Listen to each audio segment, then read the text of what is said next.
Welcome back, everybody. Today we are working on a holtzforma G372 XP. So it's their version of Husqvarna's 372 XP. And so far this has been a nice saw for the man. I probably worked on it about a year ago, and I'm not sure how long you had it before then. But it's back. He couldn't remember exactly what was wrong with it. So I did notice that the little spring part inside of your spark plug boot that grips the hold of the end of the spark plug was actually broken off from the wire itself. So I scrounged around and found one in my handy dandy toolbox over there, and I found one.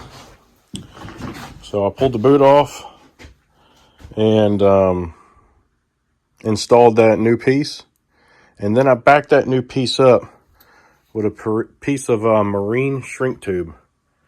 And that marine shrink tube, it when it cools down, it has a glue on the inside and it becomes rigid. So I slid that over the hook part that stabs through the wire, and I heated it up on that spot to help reinforce that that area, so it doesn't have to rely on the plug boot itself. But there we go, there's the new one inside there. And so far that's what I found. I've also noticed that there's a hose missing off of here, a hose missing off down in there. And I do have spark at my coil. I do have spark on my plug. So we should be good there. As you can see, I am using my saw stand today. And that allows me to move it in any direction I want. I think I showed you this, guys, before, but I can pivot right here. I have a bolt here that pinches this. That allows me to tilt it this way and this way. And then the vise itself allows me to move it like so. So I have full range of this. All right, so let's figure out where these hoses might be missing from. Let's see if we can't get that taken care of. Let's see if we can get this thing to pop off. We'll squirt a little bit of fuel down in there.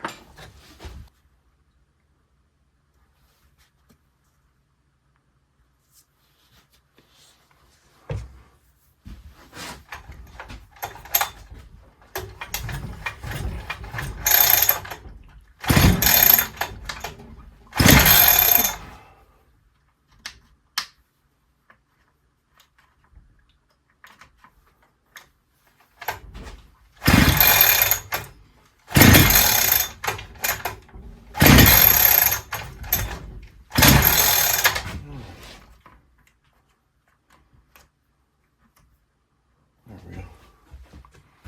Really don't need choke.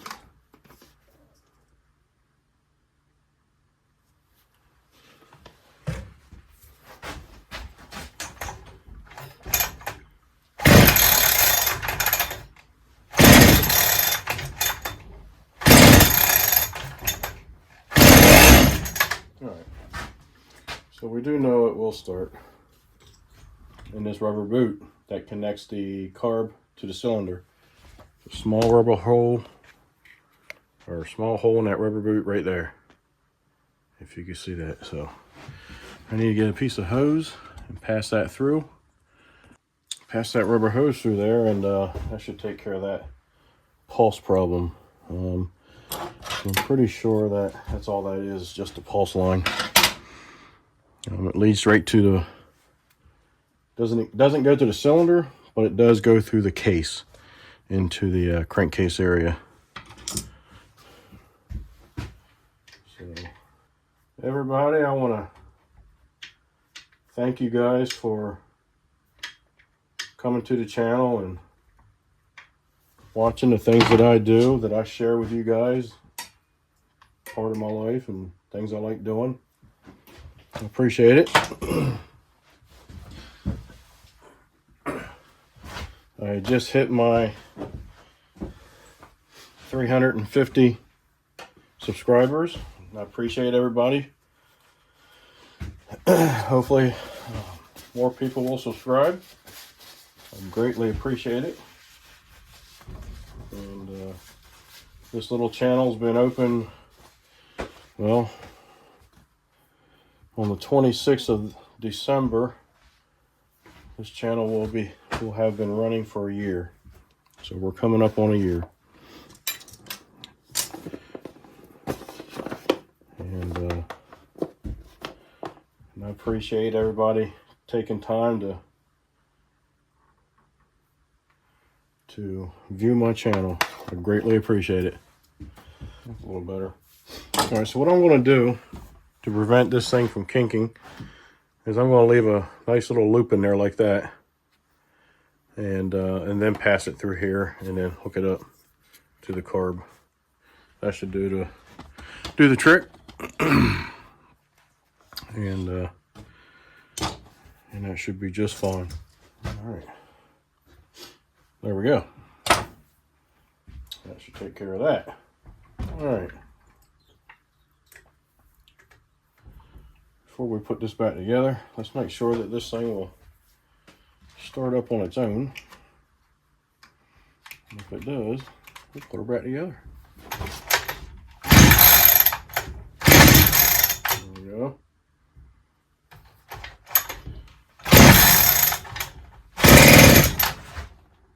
Just trying. Maybe I'll take it out.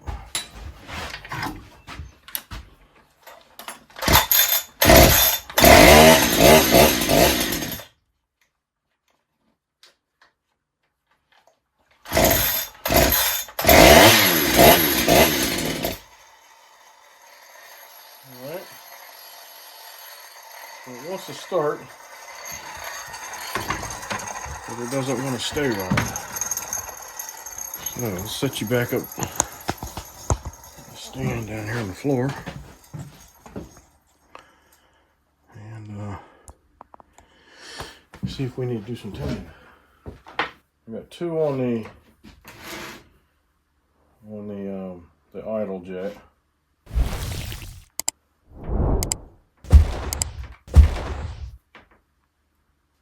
Alright, so that was like 1.5. One. A little over 1.5 on the main. Okay.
All right, so this is what I found. The reason why it wouldn't stay running. I'm surprised it was running on high idle or at full throttle. It shouldn't even been running then. But that's your inlet screen, and it's completely clogged.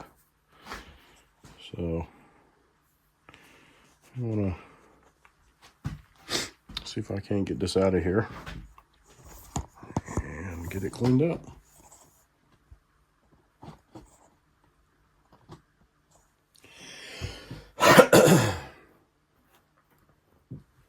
Well, that's a huge carb. All right, I'm gonna pull my hoses and get this thing on the bench. A little easier to work on. Get you guys moved back over here.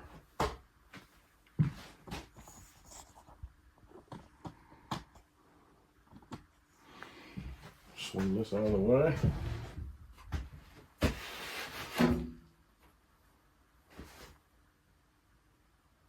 Everything's still soft and pliable, so I'm not going to worry about replacing this pump diaphragm here. Everything's in good shape, but I just need to give this carb a cleaning and figure out how that mess gets in there past the air filter. I mean, it is a lot. I mean, it is packed in there. And it looks like fine bits of sawdust. And that's exactly what it is. Fine bits of sawdust. So, we got to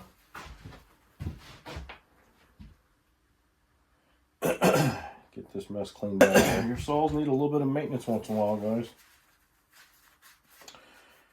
If you don't keep them clean, like every time I use mine, I take my compressed air and I blow it down. I'll blow all down.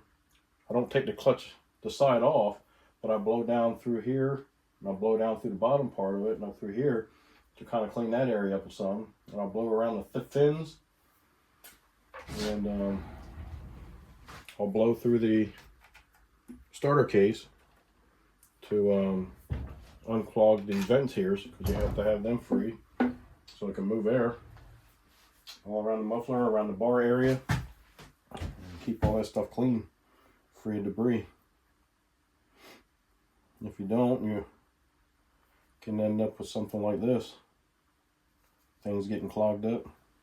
Like I said earlier, your saws need maintenance. And I get it. You always don't have time to do the maintenance.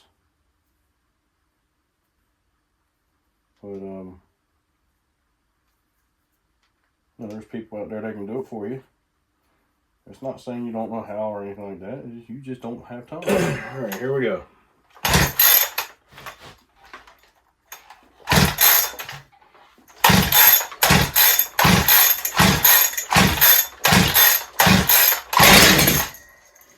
Yeah. It's got good compression.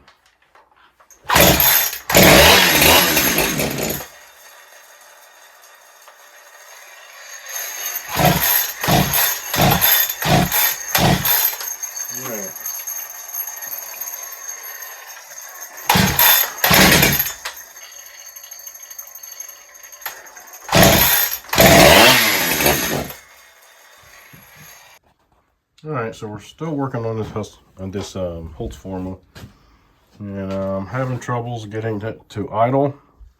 I was starting to think maybe it was an air leak issue, but just out of curiosity, I decided to take the muffler off, and this is what I found.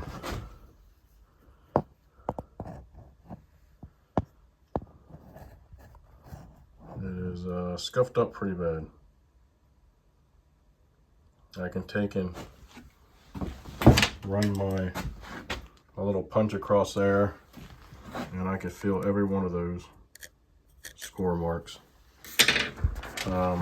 So this cylinder is no good. It needs to be tore down, but that's up to the customer. Let's see if I can hold this at the same time.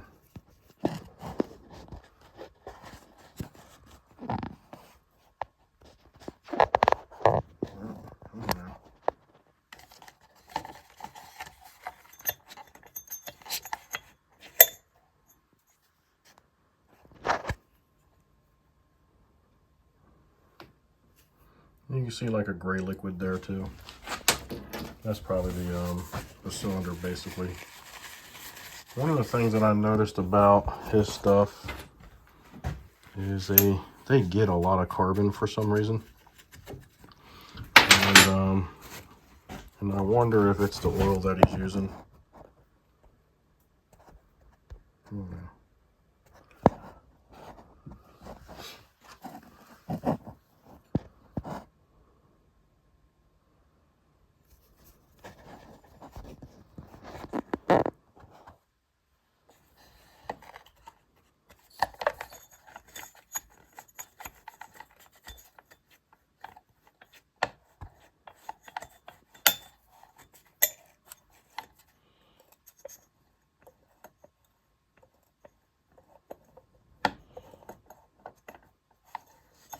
Yeah, considering it's got pretty good compression though, but yeah, I could feel all those scratches in there. So this cylinder and piston is done.